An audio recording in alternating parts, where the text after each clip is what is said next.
Coming up, the Canadian Postal Service honors an Anishinaabe veteran with his own postal stamp.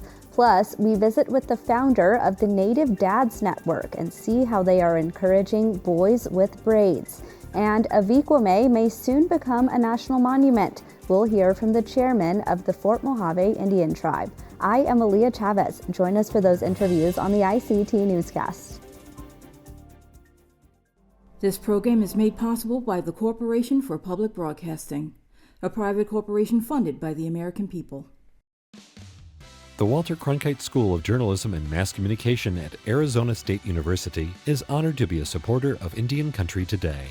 ASU offers the only online undergraduate digital media literacy degree, teaching students how to recognize and combat inaccuracies on all platforms. They are using cutting-edge tools and tactics to separate fact from fiction in a digital world overloaded with misinformation.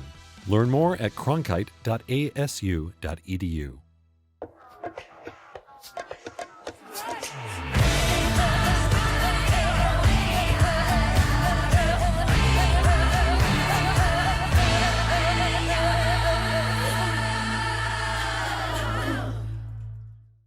Thank you for joining us on this Martin Luther King holiday. Canada is paying tribute to a prominent Anishinaabe veteran. Sergeant Tommy Prince served in the Canadian military and is one of the country's most decorated war veterans. The Canadian Postal Service issued a stamp in honor of him late last year, and now people are using the stamp in Canada. Here's more about Sergeant Prince.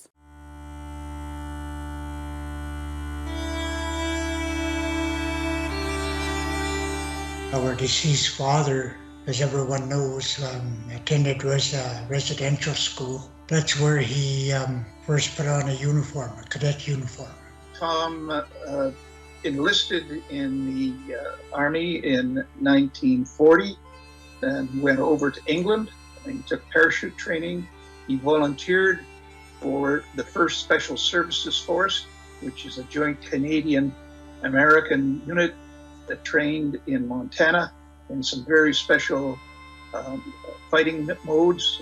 It was back then, if you didn't have very much ammunition left, you had to make every shot count.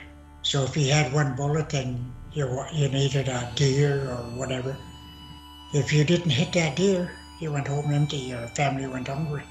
A lot of First Nations people learned that way, and that's why they became excellent marksmen.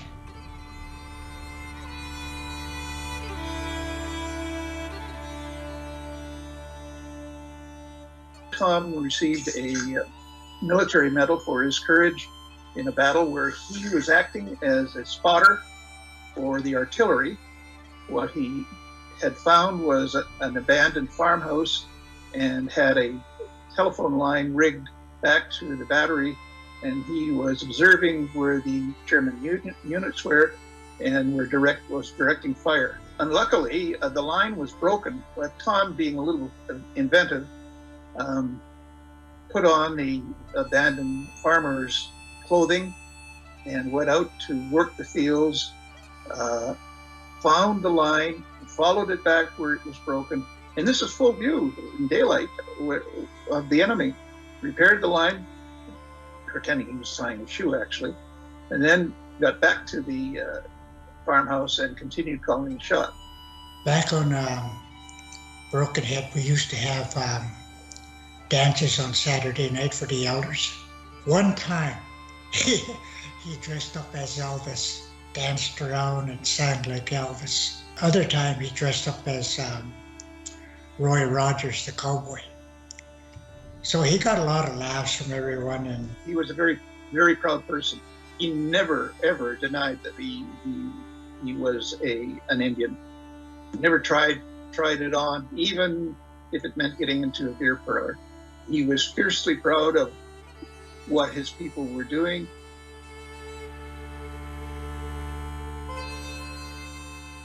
Non-Indigenous veterans received access to land,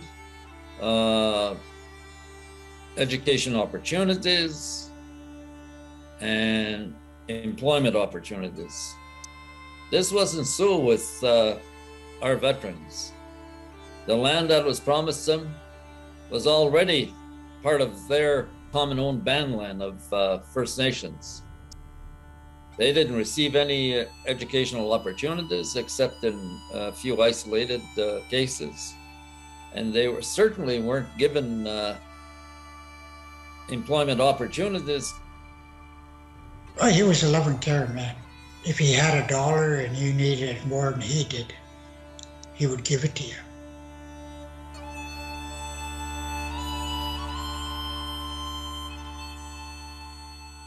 And he took on the invitation to be a spokesman for our people.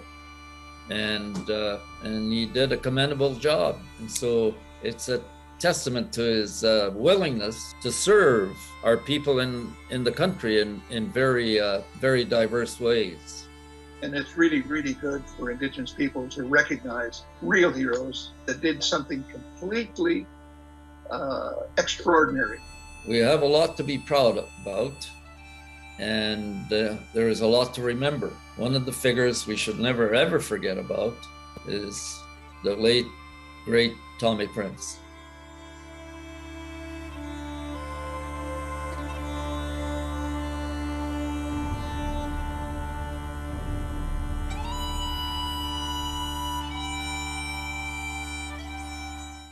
Sergeant Prince was a citizen of the Brokenhead Ojibway Nation. ICT senior correspondent Patty Talahongva spoke to Gordon Blue Sky, the chief of the nation, about the man and the stamp that honors him. Sergeant Thomas George Prince was born on the St. Peter's Reserve in Manitoba. He earned many honors, and after he left the military, he became a leader of the Manitoba Indian Association. Joining us today to talk more about Sergeant Prince is Chief Gordon Blue Sky of the Brokenhead Ojibway Nation. Welcome, Chief. Tell us a little bit more about Tommy Prince. Bonjour, wasik ijik dijnakas mekanak dam, waskandawi wizi bingunji. Appreciate the call. Yes, my name is Gordon Blue Sky. I'm the chief of the Brokenhead Ojibway Nation. Tommy Prince was one of our, or is one of our greatest icons here from our local community. He's the most decorated Indigenous veteran soldier here in Canada. And prior to Indigenous Veterans Day on November 8th, he was further commemorate. They made a commemorative stamp after Tommy Prince here in Canada to acknowledge his valor in the World Wars and also in the Korean War. But for us locally here, he's someone that we all acknowledge and respect. Our local school is named after him. And in the region, and my understanding a few places across Canada, here in Winnipeg, or in Winnipeg, I should say, there is streets named after him, and they have centers named after him. So yeah, he's a very well-known icon. He enlisted with the Royal Canadian Engineers in 1940, and 2 years later, he joined the 1st Special Service Force, I believe, which was a joint venture between Canada and U.S. Specialized Reconnaissance and Raiding Unit. And he was known for his marksmanship. Can you talk a little bit about his skill set? Not only was he an expert marksman and tracker and war hero, he was also a residential school survivor. I don't know how you reference him down in States, but up here, the residential school has a long history of stealing our children and putting them into these residential schools, which they've all lived with numerous impacts from that era. But Sergeant Tommy, even with those impacts, still went into war, still went into battle, led brigades with a lot of trauma that he was already carrying from that history as well. So he's the most decorated Indigenous soldier, but also here locally, he's held in high regard. Yes, and here we have U.S. boarding schools, and that was a federal policy. And in fact, your residential school system was based on the American boarding school policy. So we definitely have that in common. And especially for so many of our people who went and served in World War I, World War II, and other world wars, because these schools were so regimented, right? They were run like little military bases. So just like our reservations, our reserves were ran in the same fashion. exactly. So much in common here. So today, how is he remembered in your community? Well, every year we have our Indigenous veteran ceremony, where we acknowledge all of our past and present warriors that have gone into that answered the call to duty. People like Sergeant Tommy was disenfranchised, which means that they had to give up their Indian status to join the military. So a lot of that Indian status, those treaty rights, left them to go fight for their country.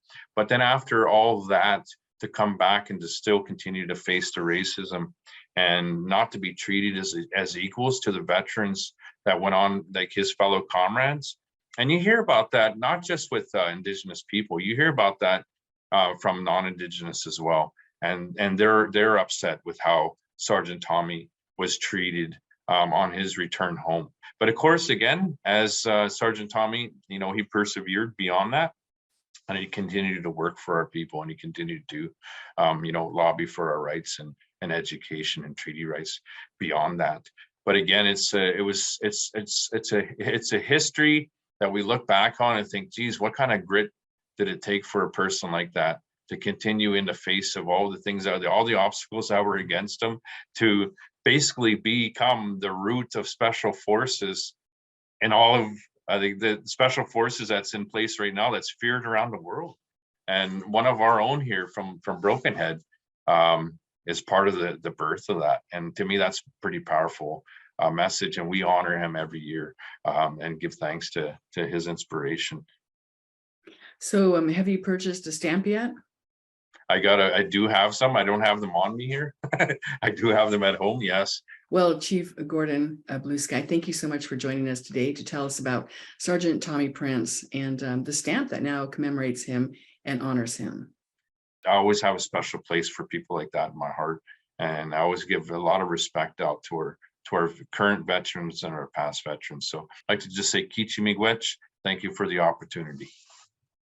That was Chief Gordon Blue Sky.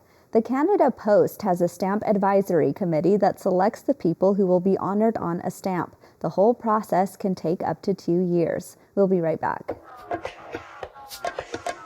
Years ago, Mike Duncan saw a need to help guide young Native fathers, so he started the Native Dads Network in Sacramento, California. Today, the group continues to help fathers and guide the next generation.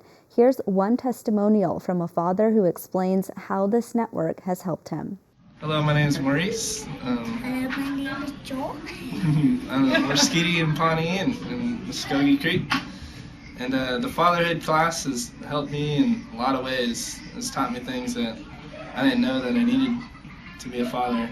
It has helped me in building relationships with, from friendships to relationships with his mother, with my son's mother, and with future relationships that I've had with my wife now, and relationships with my mother, my grandfather, and my stepfather. This program has really helped me a lot. And when I was a young man, I learned a lot of the wrong things, and I've been able to unlearn those things and start to build a new future for myself. And I really appreciate this program, and it's helped me along the way, and it's helped this guy. So thank you for everything. That's just one of many testimonials from fathers thanking Mike Duncan and his organization, the Native Dads Network. He gave us more information about the programs they offer. Well, I'm just really excited to be here this morning. The vision began with Native Dads Network in 2010. I was doing like a fatherhood program. I was asked to do a fatherhood program at a TANF here in Sacramento. And I started realizing the importance of fatherhood, just by doing classes inside the group. Moving on from that job into my to Native Dads, creating the vision of Native Dads. I started going into the community, and I started working with individuals just on parenthood, being clean and sober, walking a good path, being present for their children, and also learning how to work with forgiveness in their life. a lot of times as men, because we've done wrong things in the past, and trying to reconciliate that kind of healing with your family is hard sometimes. So forgiveness became a big part of our work. But just through the years, we developed this program into something really good, and that's our one of our past participants. His name's Maurice. He's been a great individual and became a great father. Great example what our program could do for our people. Maybe talk about what some of the cultural components are to your programs. Well, what we do, this in classes, we open up with prayer.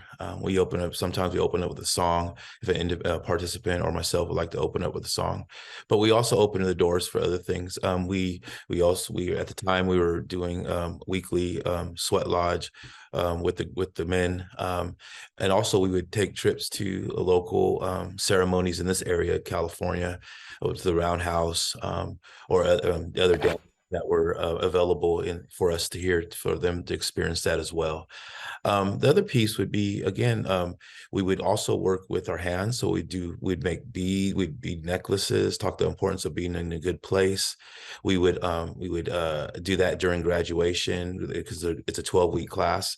And the great thing about that is that our 12-week class, we have people that would graduate, and then we'd have a graduation ceremony where, like I said, where they make necklaces and things of that nature. And then they would return. We had people come for 3-4 years into our program, just repeat and just keep on going.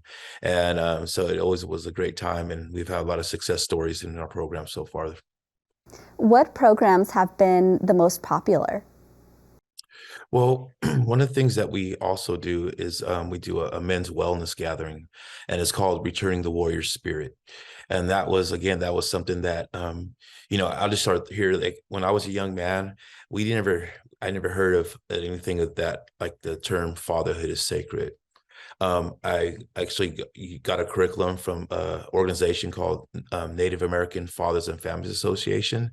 And that's where I first heard the term fatherhood is sacred. And so when we started doing this program, a lot of our men never heard that either. The importance of fatherhood, the importance of being a healthy man, the importance of being an example for the future generations. And so when we started saying, well, we never heard of a Native men's wellness gathering here in Northern California. So Buena Vista Rancheria, we have close ties with them in this area. And so they offered their reservation and their land to host this camping event for 3 days. And it was a success from the first one. We were in year 12 before the pandemic, and that became it became a very successful program. And so guys look forward to that every single year, and we found a lot of success in it. Mike, I want to make sure that folks at home who are listening or watching this interview are able to take something away from it. If there's a Native dad who just needs a push to maybe look up programs like this in their area, or to take that first step of, as you said, forgiveness or reconciliation, what would be your advice to them? I always like to think is that all of us have this inner child that needs to be healed. If you don't know what you don't know, how would you know, right?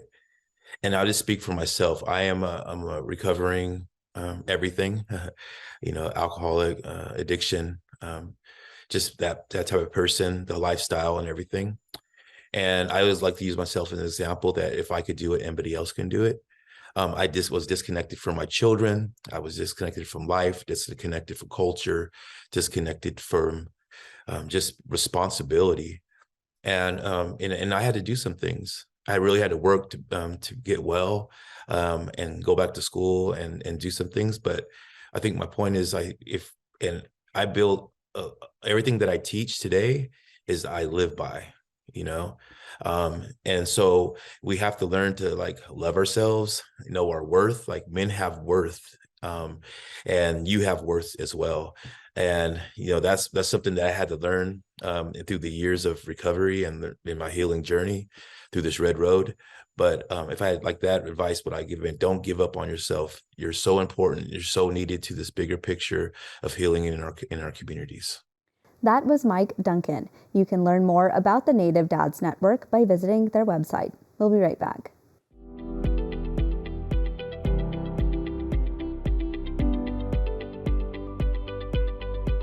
For years, leaders of the Fort Mojave Indian tribe have asked that Avi Kwa Ame be named a national monument. The tribe has land in 3 states, Arizona, California, and Nevada. In December, there were signs that President Joe Biden may soon announce that designation. Fort Mojave Chairman Timothy Williams told ICT's Mackenzie Allen Charmley that he is encouraged by the president's words.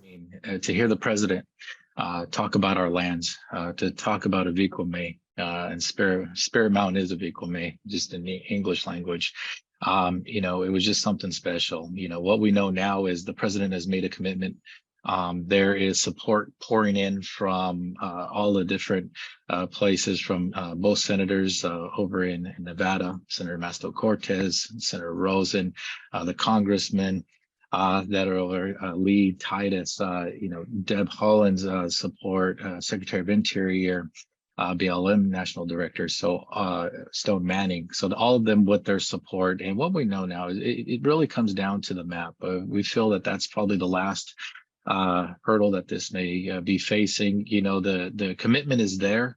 But what that final designation is going to be and what that final map is going to look like, I think that's just what the administration is going back and forth on right now.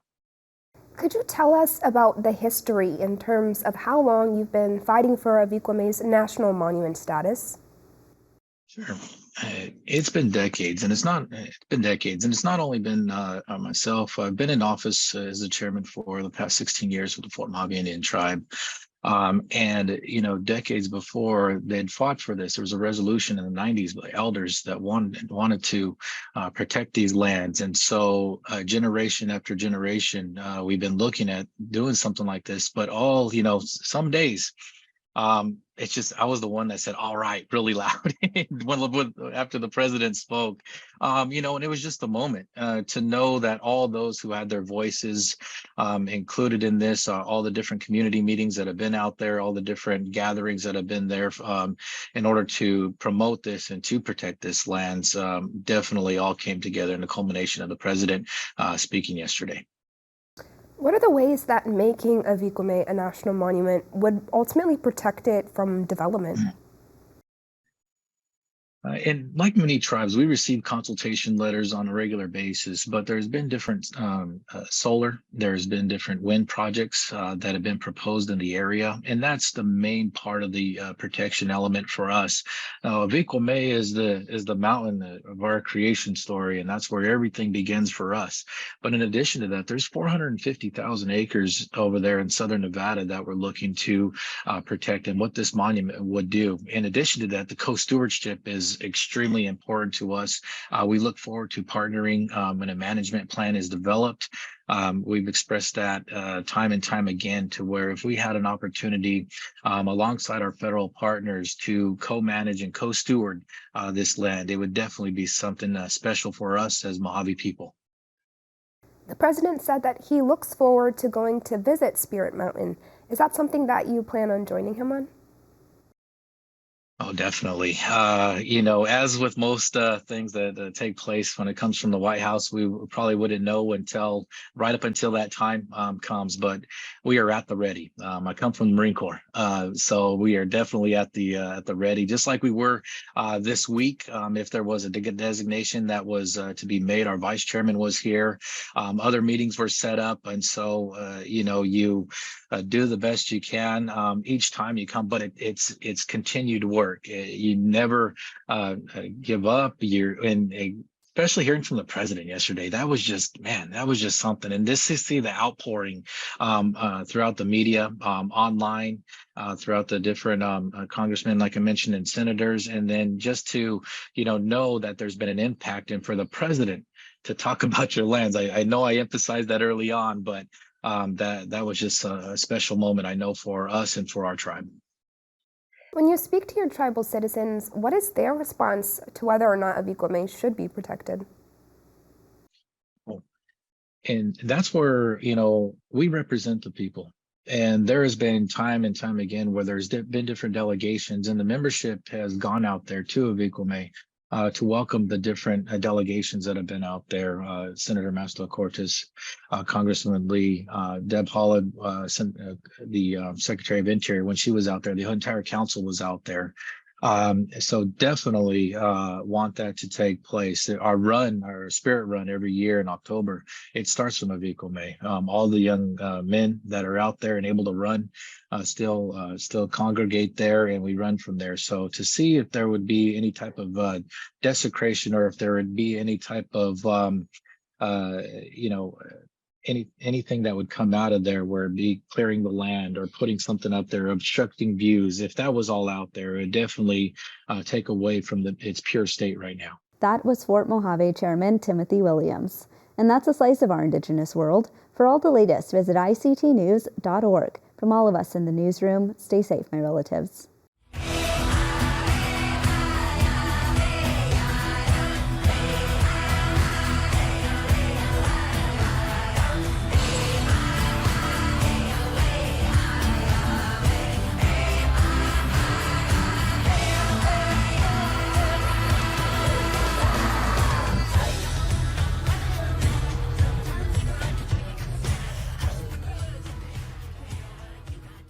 The Sand Creek Massacre, the betrayal that changed Cheyenne and Arapaho people forever, focuses on tribal accounts of Colorado's deadliest day. Exhibition details at historycoloradocenter.org. This program is made possible by the Corporation for Public Broadcasting, a private corporation funded by the American people.